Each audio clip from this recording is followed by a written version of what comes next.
In 2001, the United States Department of Defense quietly awarded nearly $500,000 to a small company in Huntsville, Alabama, called AC Gravity. Despite Huntsville's connection to NASA and the military-industrial complex, the company wasn't developing missiles. It wasn't developing rockets.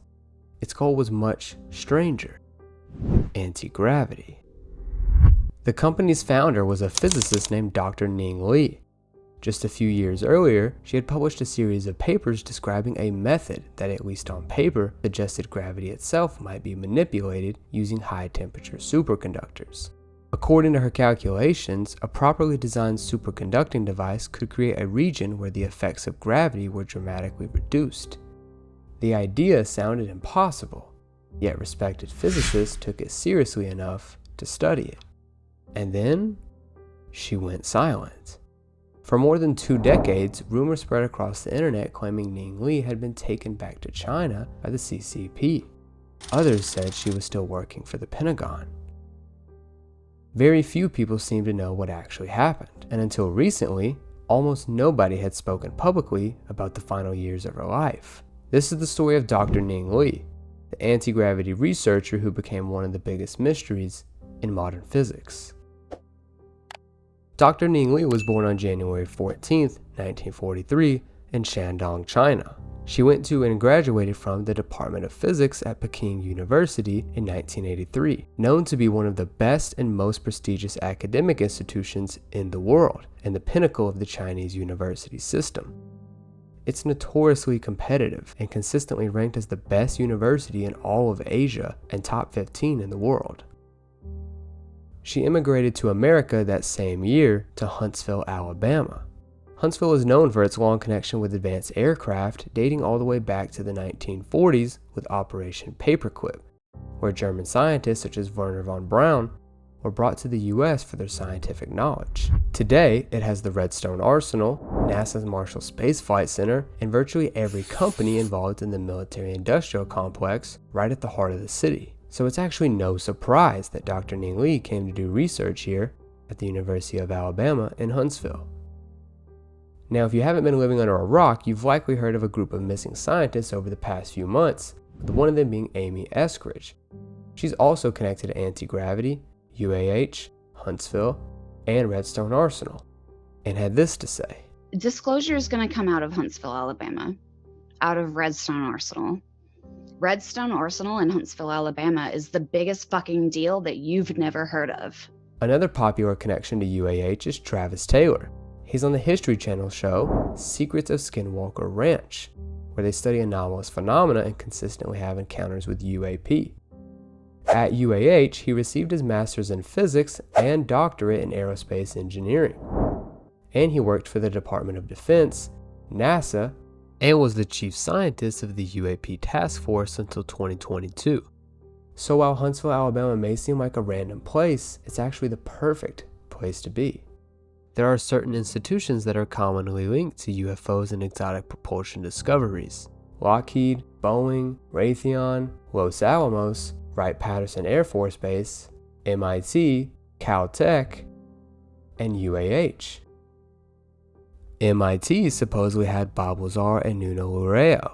Lazar claimed that the government sent him to MIT, which, if you believe his story, would confirm that the government is connected there. Why you can't talk about why you were at MIT? Well, I was sent there maybe to do some classified research or work. Yep. It's going to be off the books. Congressman Eric Burleson claims MIT has had evidence of UFOs since 1952. They are cooperating with MIT Lincoln Labs, working with the Department of War to coordinate the release of a 1952 video from an individual from Project Blue Book.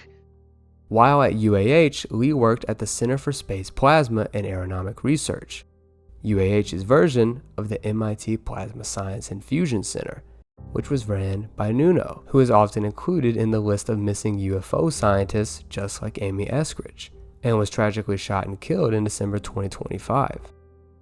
Lee's research was based around high-temperature superconductors. She proposed the idea that under the correct conditions, these can alter the weight of objects and potentially cause them to hover. essentially causing an anti-gravity effect. Now, superconductors were already a thing before Li, but they were limited in their practicality due to their need for high amounts of pressure or temperatures, which also connects to some of Salvatore Pais's work with the US Navy of patented room temperature superconductors, and then this being used in a craft with an inertial mass reduction device. And if you're familiar with the story of Bob Lazar and many others, you'll know the US Navy is often at the heart and soul of government connections to UFOs. High-temperature superconductors are popular in the realm of exotic propulsion technology, which is why there's been a 70% increase in patents filed involving these since 2021. Li authored multiple peer-reviewed papers claiming that the faint gravitational effect of each individual atom compounds across billions of atoms in the disk, and if fed 1 kilowatt of electricity, could produce a force field that neutralizes gravity.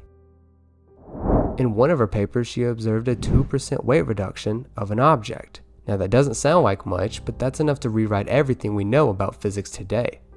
Gravity is seen as a fundamental force of nature and impossible to alter.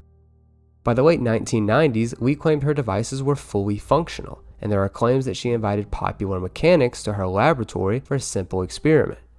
To place a bowling ball anywhere above her device, and it would stay exactly where you placed it, without gravity pulling it down. And in 1999, Li left UAH and 2 years later founded her own company, AC Gravity, and stated her intent was to commercialize her research. And the chair of the physics department at UAH, Larry Smalley, believed in her research so much that he left and came with her. Within that same year, she received a grant from the Department of Defense of $448,970 to continue her research. Results from the grant were never published, and after 2002, she never published anything ever again. Now, multiple other videos state that despite her company not producing anything, the business license was continued to be renewed until 2018, but every website I can find says it's still active to this day and has been updated within the past month. Her last public appearance was in 2003 at a Mitra Corporation conference, an organization that manages federal funding for research. She happened to present her topic of AC gravity with a Redstone Arsenal official from the U.S. Army Aviation and Missile Command.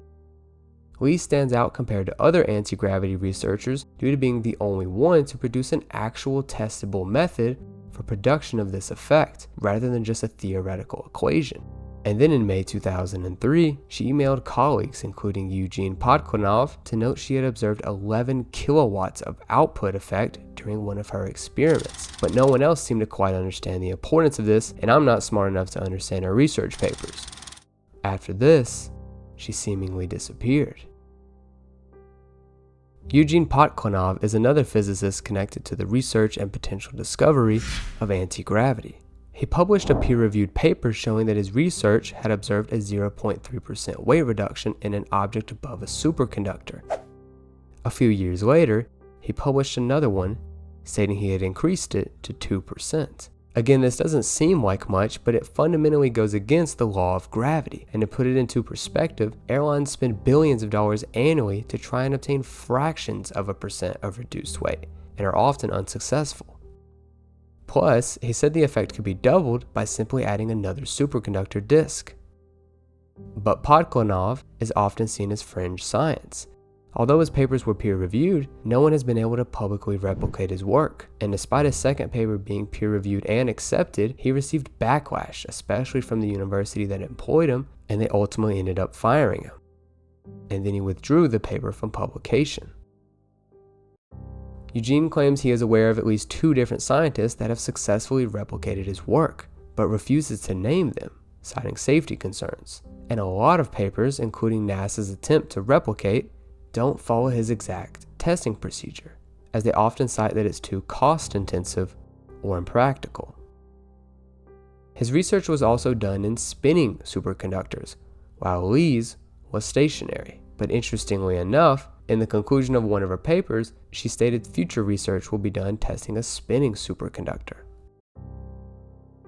The European Space Agency did actually try to replicate it and conducted over 250 tests over a 3-year span, and then discussed what to do with the results for 8 months before finally deciding to publicly announce them to ensure that they were fully confident in what they had found. They found that the experiments demonstrated that a superconductive gyroscope is capable of generating a powerful gravitomagnetic field, and that this effect could be the basis for a new technological domain with applications in space. They mentioned that the observed effect was 100 million trillion times larger than the effect on the gravitational field that Einstein's general relativity predicts. Despite Eugne being considered fringe science, he published a paper a few years later, funded by the California Institute for Physics and Astrophysics, also known as Caltech, showing mainstream physics still believed that there's validity here.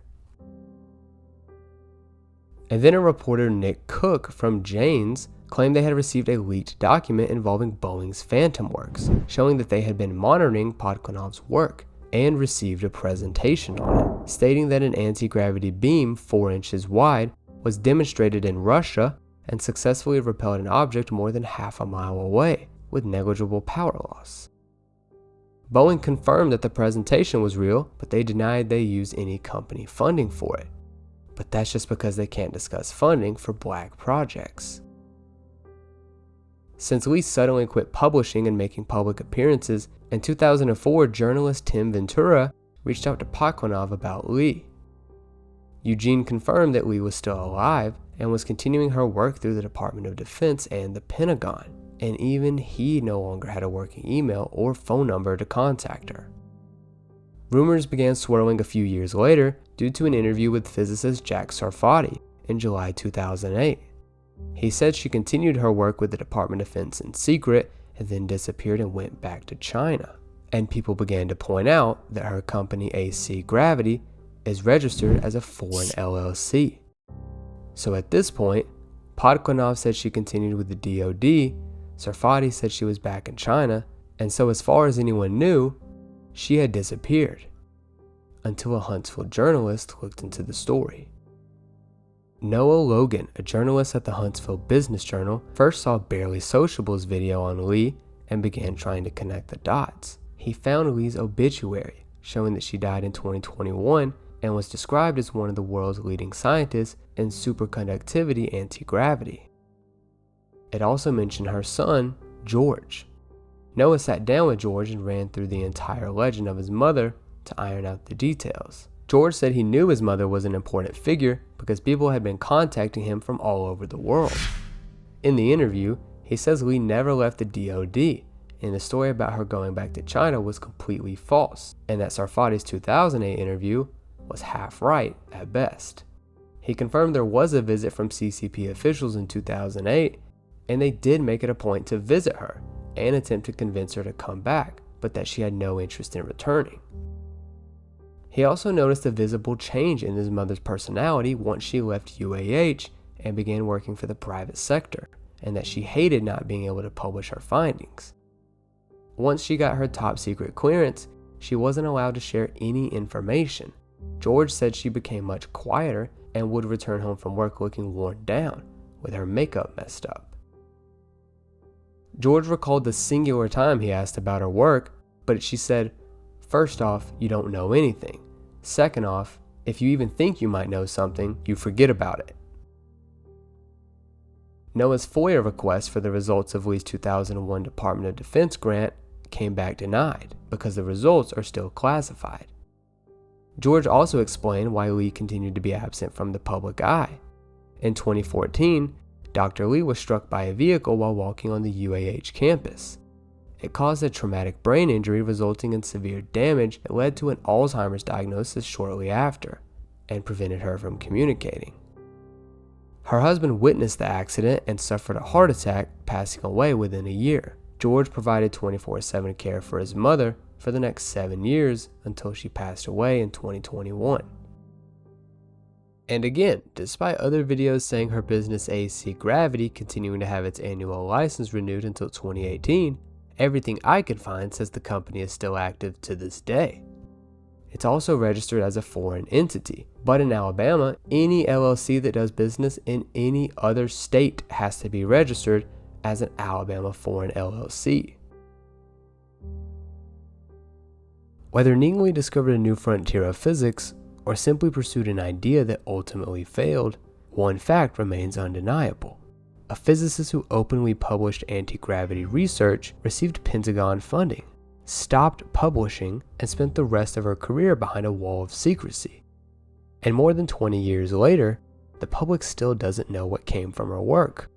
We know she wrote research papers on how gravity could be manipulated. We know the Department of Defense took the idea seriously enough to fund it.